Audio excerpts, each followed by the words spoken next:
Badal like kira tu malu ke amak. Hey.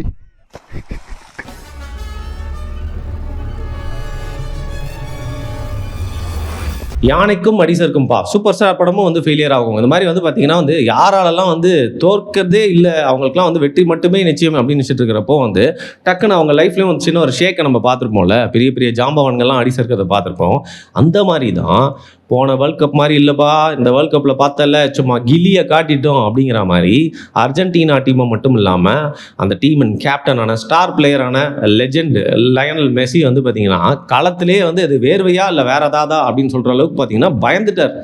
அவரோட வாழ்க்கையிலே வந்து மறக்க முடியாத ஒரு 90 மினிட்ஸா இல்லை 111 மினிட்ஸ் தெரில, அதை வந்து எக்ஸ்பீரியன்ஸ் பண்ணிட்டாரு அப்படிங்கிறத அந்த லைவ் மேட்ச்சில் நான் வந்து பார்த்தேன். என்ன பண்ணுறது, FIFA வேர்ல்ட் கப் பற்றி எல்லா மேட்சஸையும் பார்த்து ரிவ்யூ பண்ணலான்னு பார்த்தா அமெரிக்காவில் நடக்கிறதுனால அது ஒரு டைமுக்கு நடக்குது, நம்ம பொழப்ப பார்க்கணும் அப்படின்னு சொல்லிட்டு சில மேட்சஸ் மட்டும் தான் வந்து பார்க்க முடியுது.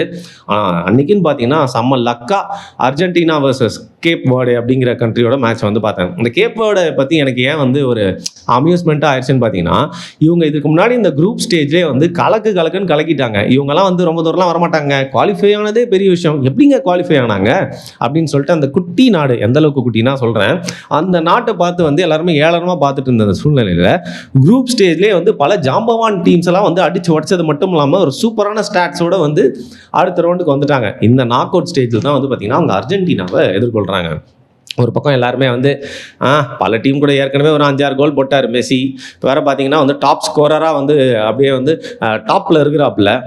அப்பேற்பட்ட லயனல் மெஸ்ஸிக்கு கேப் வேர்டே வேறு வந்துருச்சு, தலைவன் ஒரு 6 கோல் போட்டுருவான், இனிமேல் எவனாலும் கிட்ட கூட வர முடியாது, அது மட்டும் இல்லாமல் அர்ஜென்டினா உள்ள போகிறது உறுதி அப்படிங்கிற மாதிரி மெஸ்ஸி ஃபேன்ஸ் மட்டும் இல்லாமல் அர்ஜென்டினா மக்களும் வந்து ரொம்ப நம்பிக்கையோட இல்லை ஓவர் கான்ஃபிடண்ட்டாக யோசிச்சுட்டு இருக்கும்போது football is a beautiful game, இது வேணால் நடக்கலாம் அப்படிங்கிற மாதிரி வந்து பார்த்திங்கன்னா கேப் வேர்டே அர்ஜென்டினாவை சும்மா அலற விட்டாங்க. அலறிய அர்ஜென்டினா அப்படின்னு ஒரு தலைப்பே வைக்கிற அளவுக்கு வந்து பார்த்திங்கன்னா அவங்களோட கேம் வந்து இருந்துச்சு.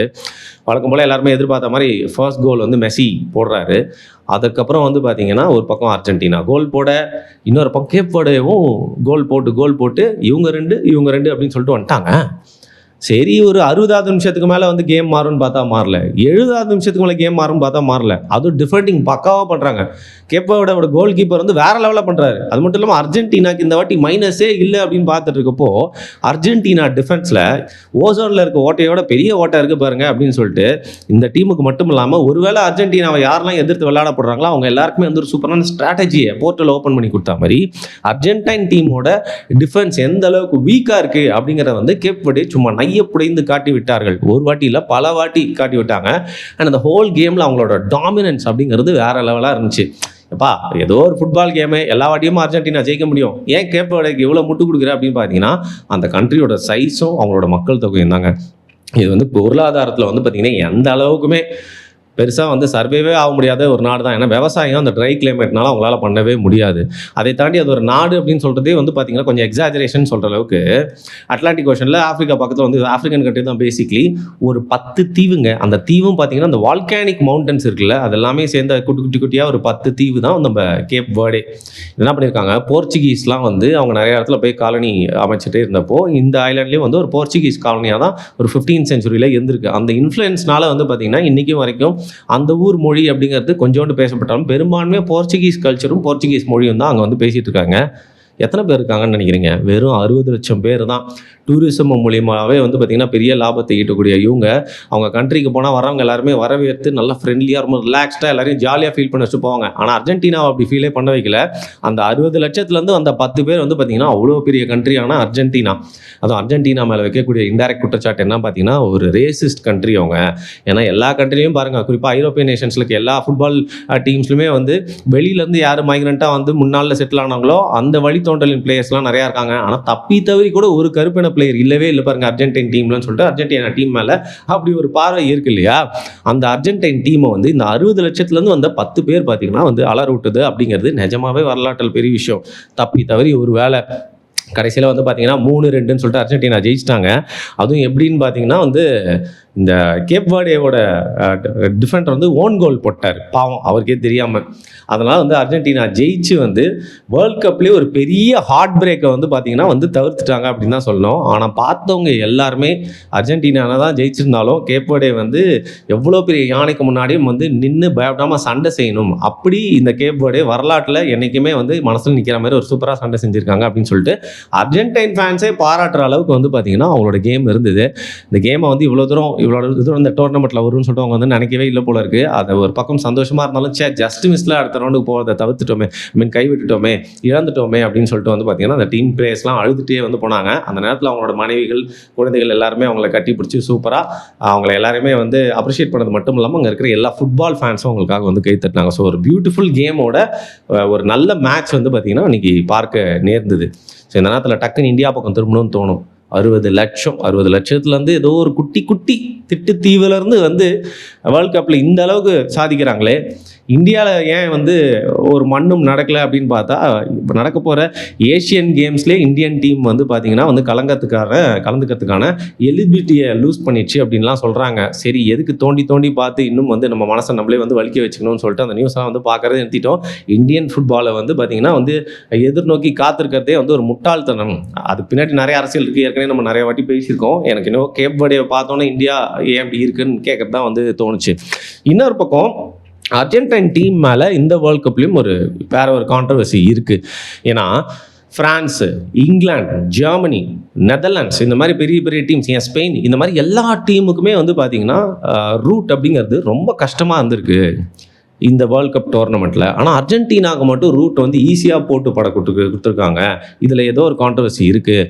போன வேர்ல்ட் கப்லேயே மெஸ்ஸி ஜெயிச்சதில் வந்து பார்த்திங்கன்னா நிறைய பேருக்கு ஒரு சைடு வயிற்றுச்சலாக இருந்தாலும் இன்னொரு பக்கம் அர்ஜென்டினாக்கே எல்லாமே சாதகமாக அமைஞ்சிருச்சு. அது இத்தனை பெனால்ட்டி வந்து வேர்ல்ட் கப்பில் எப்படி வந்து கொடுப்பாங்க? மெஸ்ஸிக்கு ஏற்கனவே கப்பை கொடுக்கணும்னு முடிவு பண்ணிட்டு கத்தாரில் நடத்தப்பட்ட வேர்ல்ட் கப் அது அப்படின்னு சொல்லிட்டு அந்த வேர்ல்ட் கப்லேயே நிறைய கான்ட்ரவர்சிஸ் இருக்குது. இதில் வந்து நானும் ரொனால்டோ ஃபேன் தான், but just because Ronaldo fan அப்படிங்கிறதுக்காகவே மெஸ்ஸி ஜெயிச்சதை வந்து பொறுக்க முடியாமல் ஒரு பொய் குற்றச்சாட்டு சொல்லக்கூடாதுல்ல. இருந்தாலும் ஒரு கான்ட்ரவர்சி அப்படிங்கிறது போன வேர்ல்ட் கப்பில் இருந்த சூழ்நிலையில் இந்த வாட்டியும் அர்ஜென்டினாவுக்கு வந்து ரோட் டு ஃபைனலை வந்து ஈஸியாக வந்து ரெட் கார்பெட்டோட போட்டு கொடுக்குறாங்களோ. குறிப்பாக போர்ச்சுகல் இருந்த குரூப் மட்டும் இல்லாமல் இப்போ போர்ச்சுகல் போகக்கூடிய அந்த ரூட் அப்படிங்கிறது ரொம்ப வந்து கஷ்டமாக இருக்குது. ஏன்னா அவங்க வந்து பார்த்திங்கன்னா அடுத்தடுத்து அவங்க ஸ்பெயின் மாதிரி டீம்லாம் வந்து மீட் பண்ணுற மாதிரி அமைஞ்சிச்சு. எப்படி அர்ஜென்டினாக்கு மட்டும் இவ்வளோ ஈஸியாக இருக்குது அப்படின்னு சொல்லிட்டு இருந்த இந்த வேலையில் வந்து பார்த்திங்கன்னா கேப் வேர்டே அவங்களுக்கு வந்து கண்ணில் மரண பயத்தை காட்டிட்டான் அப்புறமா அப்படிங்கிற மாதிரி வந்து ஒரு சிச்சுவேஷனை வந்து சம்பவத்தை வந்து நிகழ்த்தியிருக்காங்க. எது எப்படியோ இந்த வாட்டி இருக்கிற வேர்ல்ட் கப் வந்து பார்த்திங்கன்னா கொஞ்சமும் ஒரு ஆர்ப்பாட்டத்துக்கும் ஒரு பெரிய பெரிய மொமெண்ட்ஸ்க்கும் வந்து கொஞ்சமும் குறையில்லாமல் கொஞ்சம் கூட பஞ்சமும் இல்லாமல் வந்து போயிட்டுருக்கு. ஸோ இந்த வாட்டி வந்து இங்கிலாண்டும் பார்த்தீங்கன்னா ஆல்மோஸ்ட் காங்கோ கூட தோக்குற நிலைமைக்கு போயிட்டு தான் வந்து ஜெயிச்சாங்க. கடைசி 20 நிமிஷத்தில் ஹாரி கேன் வந்து 2 கோல் போட்டு வந்து ஜெயிச்சு கொடுத்தாரு.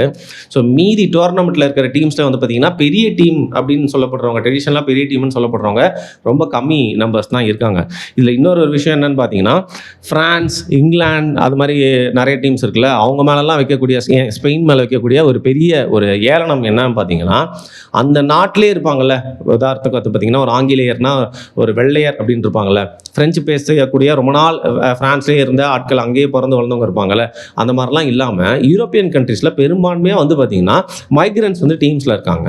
குறிப்பாக ஆஃப்ரிக்காவிலேருந்து வந்தவங்க பார்த்திங்கன்னா வந்து இந்த டீம்ஸ்லாம் இருக்காங்க. இப்போ ஃப்ரான்ஸ்லாம் எடுத்துக்கிட்டிங்க அப்படின்னா வந்து பார்த்திங்கன்னா ஒரு ஃப்ரெஞ்ச் அப்படின்னா நம்ம வந்து ஒரு 20-30 வருஷத்துக்கு முன்னாடி இருப்பாங்க, ஒரு ஐரோப்பியர் மாதிரி இருப்பார், வெள்ளையாக இருப்பார் அப்படின்னு தான் நம்ம யோசிப்போம். ஆனால் ஃப்ரெஞ்ச் டீம்லேயே வந்து பார்த்திங்கன்னா இன்றைக்கி ரேபியாட்னு நினைக்கிறேன், ஒரே ஒருத்தர் தான் வந்து பார்த்திங்கன்னா ஃப்ரெஞ்ச் அந்த வழித்தோன்றலேருந்து வந்தவர். மற்ற எல்லாருமே வந்து பார்த்திங்கன்னா ஆஃப்ரிக்காவிலேருந்து வந்து இதுக்கு முன்னாடி இருக்கிற ஜென்ரேஷன்லேயே செட்டில் ஆனவங்க, அதுலேருந்து வந்து கருப்பிடத்தவர்கள்லாம் இருக்காங்க. ஸோ பேசிக்காக ஆஃப்ரிக்கன் பிளேயர்ஸ் எல்லாத்தையும் வச்சு வந்து பார்த்திங்கன்னா ஒரு டீமை உருவாக்குனது தான் நிறையா யூரோப்பில் பண்ணிருக்காங்க. இதில் ரொம்ப உச்சத்தில் போனது வந்து ஃப்ரான்ஸு. இப்படியே போயிட்டே இருந்துச்சு அப்படின்னு வந்து பார்த்திங்கன்னா ஃபுட்பாலோடைய கலரே வந்து மாறிடும். ஃபுட்பாலில் அந்தந்த நேஷனை வந்து அந்த நேஷனல் பீப்புளே வந்து ரெப்ரசென்ட் பண்ணுவாங்களா அப்படின்னு தெரியல அப்படிங்கிற ஒரு மேட்டரும் சொல்லிட்டு இருக்காங்க. இதில் நீங்கள் ஜெயிச்சிட்டீங்க அப்படின்னா பார்த்தீங்கன்னா அவங்களாம் வந்து ஃப்ரெண்ட்ஸாக பார்க்குற ஒரு மனநிலையும், ஏதோ ஒரு காரணத்தால் தோத்துட்டாங்க அப்படின்னா வந்து பார்த்தீங்கன்னா பத்தியா இவனுக்குலாம் அந்த இன உணர்வு, அந்த நாட்டோட உணர்வே இல்லை, அதனால தான் இந்த ஆப்பிரிக்காக்காரங்களாம் கூப்பிட்டு வச்சு விளையாட வைக்கக்கூடாது அப்படிங்கிற மாதிரி குற்றச்சாட்டுக்கும் பண்ணுறதுக்கும் எல்லாருமே வந்து வெயிட் பண்ணிருக்காங்க.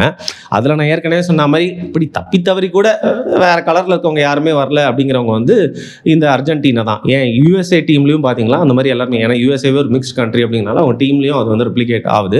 இதில் ஏற்கனவே சொன்ன மாதிரி ஃப்ரான்ஸ் ரொம்ப உச்சமாக இருக்கனால ஃப்ரான்ஸை போட்டு எல்லாருமே இந்த விஷயத்தில் கிண்டல் பண்ணிட்டு இருக்காங்க. சரி, இப்போ நம்ம ப்ரெடிக்ஷனுக்கு வந்துடலாம். நம்ம ஒன்றும் ஆக்டோபஸ்லாம் இல்லை, எல்லாருக்குமே வந்து ஒரு பிடிச்ச டீம் இருக்கும், அவங்க வின் பண்ணால் நல்லாயிருக்கும் அப்படின்னு தோணும்ல. ஸோ டீமாக வந்து பார்த்தீங்கன்னா எனக்கு வந்து ஃபுட்பாலில் இந்த வாட்டி வேர்ல்ட் கப்பில் பாவம் கம்மிங் ஹோம்னு ரொம்ப நேரம் வீட்டுக்கு வெளில குத்த வச்சு காத்துட்ருக்கேன். இங்கிலாந்து ஜெயிச்சா நல்லாயிருக்கும் அப்படின்னு எனக்கு தோணுது. So England as a national team எனக்கு வந்து ரொம்ப பிடிக்கும். ஏன்னா அந்த கிளப் ஃபுட்பால் தான் நம்ம அதிகமாக பார்ப்போம் அப்படிங்கிறனால. ஸோ எனக்கு இங்கிலாந்து ஜெயிக்கணும்னு ஆசை இருக்குது.